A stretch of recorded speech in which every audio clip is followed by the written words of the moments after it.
அனைவருக்கும் அன்பான வணக்கங்கள். இப்போ இந்த மேடையில் ஒருத்தங்க சொன்னாங்க, 12ஆம் வகுப்பு கூட முடிக்காத என்னைய ஒரு பெரிய காவல்துறை அதிகாரி மேடம் அப்படின்னு சொன்னாங்க அப்படின்ட்டு. பொதுவாக ஒரு கேள்வி இங்கே திரும்ப திரும்ப கேட்கப்பட்டு கொண்டே இருக்கிறது. இந்த திராவிடம் பெண்களுக்கு என்ன செஞ்சது, இந்த திராவிட மாடல் அரசு பெண்களுக்கு என்ன செஞ்சது அப்படின்ற ஒரு கேள்வி திரும்ப திரும்ப வந்துட்டே இருக்குது. அவங்களுக்கு நாம் சொல்கிற ஒரே பதில் இதுதான்: பொம்பளை பிள்ளை வீட்டை விட்டு வெளியில் வரக்கூடாது, பொம்பளை பிள்ளைங்க ரொம்ப படிக்கக்கூடாது, பொம்பளை பிள்ளைங்க மேடையில் ஏறி ஆண்களுக்கு சமமாக பேசக்கூடாது அப்படிங்கிற தடைகளை எல்லாம் உடைச்சி பொம்பளை பிள்ளைங்க அப்படிங்கிற இடத்துல மேடம்ங்கிற ஒரு வார்த்தையை சேர்த்தது தான் இந்த திராவிடம் செய்த ஒரே சாதனை. நான் விருதுநகர் மாவட்டத்திலிருந்து வர்றேன். எங்கள் மாவட்டத்தை சேர்ந்த எழுத்தாளர் எஸ்ரா ஒரு பதிவு எழுதியிருந்தார், அதை இங்கே சொல்லணும்னு ஆசைப்படுறேன். அவர் கல்லூரி படிக்கும்போது அவருடைய நண்பர் வீட்டுக்கு போயிருக்கிறார். அந்த நண்பனுடைய அம்மா இவர்கிட்ட பேசும்போது சொல்லியிருக்கிறார், தம்பி ஒரு 10 ரூபாய்ங்கிறதோடைய மதிப்பு என்னப்பா அப்படின்னு கேட்டிருக்கிறார்.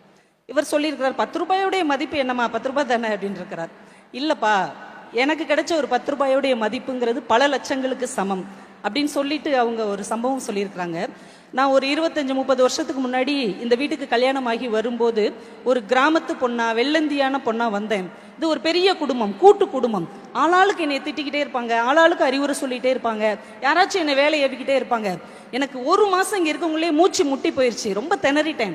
எங்கள் அப்பாவுக்கு ஒரு கடிதம் எழுதினேன், அப்பா என்னை எப்படியாவது கூட்டு போயிருங்கப்பா, என்னால் இங்கே இருக்க முடியல அப்படின்ட்டு.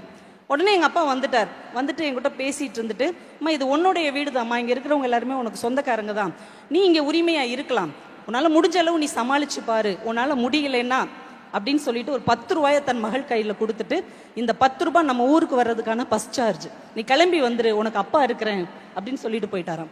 அந்த 10 ரூபாய் என் கையில் கிடைச்ச உடனே எனக்கு ஒரு புது பலம் வந்த மாதிரி இருந்தது. அதை என் முந்தியில் நான் முடிஞ்சிட்டு மறுநாள்ல இருந்து இந்த வீட்டில் நானும் ஒருத்தி, எனக்கு உங்களுக்கு இருக்கிற உரிமை இருக்குன்னு எல்லாரோடையும் சகஜமாக பழக ஆரம்பித்தேன்.